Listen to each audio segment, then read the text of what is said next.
Zach, we're gonna go to you. So what resource do you use as far as like looking at moon data? So as of the last 3 or 4 years, I use timeanddate.com, or 2 or 3 years I use timeanddate.com.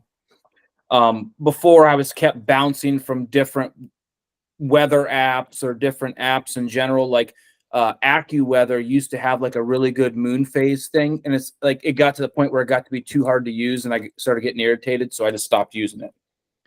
So then it was basically I couldn't find anything that would consistently give me what I would want, so I would, just knowing what I know as far as how times systematically change or how the moon phases change, I would go to the current day and be like, all right, so if I time it out for this day, and I know it usually takes X amount of days for this to happen, then this should be about right. You know what I mean? So, but that lasted a brief period of time. And then a friend of mine, a year or two, probably 2 years ago, turned me on to time and date, and it has made life a lot easier as far as tracking it. Sklinner, do you want to pop that? Can you split screen us here? I will. 1 second here. So we'll get Jacob to pull this up. That way we can kind of go through it. Because if you're not familiar with it, it's a little confusing at first, but it's fairly easy to break down. Yeah, so at the top of this, you're going to get a place to time in general. You can put in your location there, and then you can go down here to moon. And then in moon, you can scroll to, this is a calendar here. You can scroll to the day. So today's the 19th of August. And you can scroll this along. So you can see that the position underfoot. So that would be, Dakota, quote me here. Is this the minor then? I can't even see it, dude. Oh, can you not see? Oh, you're on your phone. Yeah, I'm on my phone. Right. When the moon is the lowest. Yeah, so that would be your peak underfoot time, which would be approximately 1:25 p.m. Yeah, so you're looking at 6:11 a.m. is when the moon sets. So your peak underfoot time would be 1:25. So so he would say yes. That would be like within an hour of that would be like your major minor minor feed time, plus or minus 30 minutes on either side of that. So when Dakota, you're pointing out the 4 nodes, are you pointing out the major, then the set, then the minor, then the rise?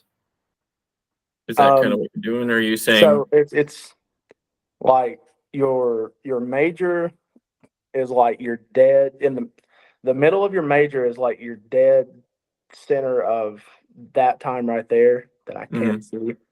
Which would be your peak meridian time. Yes, it's basically the same thing. It's just different terminology. It's right, and you can find it for free.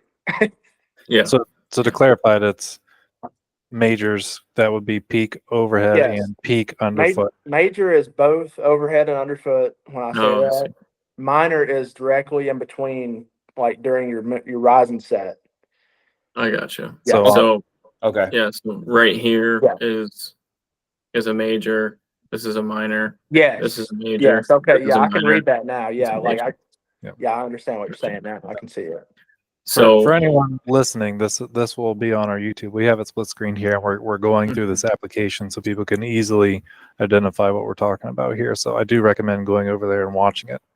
Absolutely. Yeah. So this is, roughly within 200 miles of where Zach's at. And we have got 1:09 a.m. showing as a major time for him, which is the moon peak. And then the set was 6:11 a.m., which is a minor time. Then we have a major time at 1:32 p.m. That is the moon at its lowest point. Yep, underfoot. That's underfoot. And then a rise at 8:37 is when it was rising on the horizon. That's a minor time again. And then the major faded off into the next day, essentially.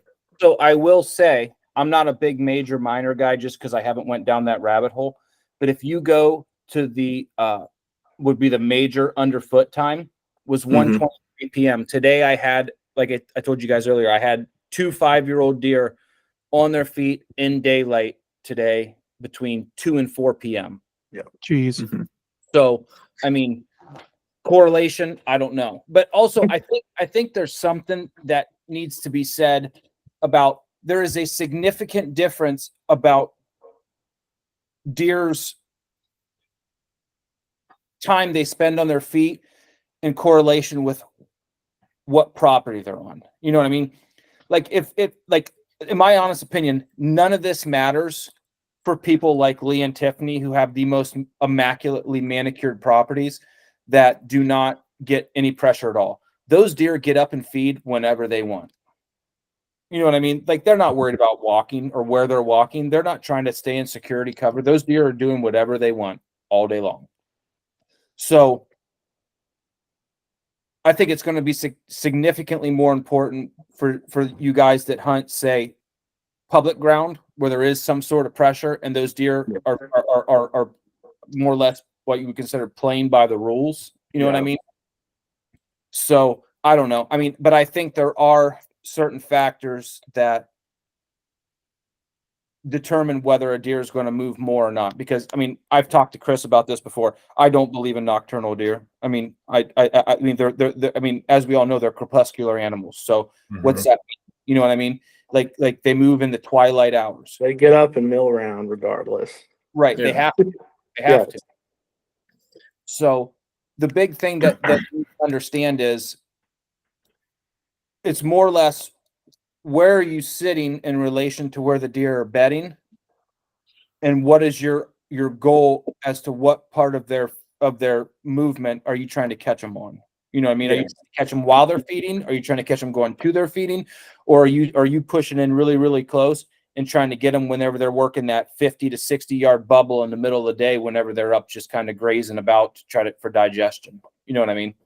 Yeah, we actually touched on that a lot with Bronson Strickland. We just did an episode with Dr. Bronson Strickland from MSU Deer Lab, and we talked about just catching them at a certain point of movement, and they biologically, to survive, like their organs don't function if they're laying down all day. So they have to stand up to poop and feed and digest completely and stuff. And obviously they can cough up food and they're rumen and chew it and then digest it again, but they have to stand up so their organs can function properly. And so I guess for me, where the pressure comes in is the pressure of the area I'm in will change my opinion of how far I think they move when they do stand up. Right. Because, sometimes I feel like they'll mill around in a 20, 30 yard circle. And a lot of it is cover dependent more than pressure dependent. If they have a very select area that they can be in and monitor, they won't go as far no matter what the pressure is.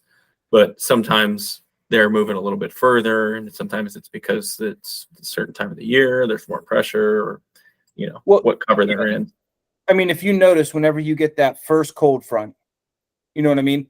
It's like like you take your dog. You ever given your dog a bath before, and you get it dried off, and you let it go, and they get the zoomies? And Yeah. like I feel like deer do that when they get that first big dip in temperature. I mean, we just had one of those, 2.5 weeks ago, a week and a half ago, something like that. Yeah. And all my cameras all day long were just ridiculous. Yes. It was all day long. And then it got warm and everything just went and fell on its face.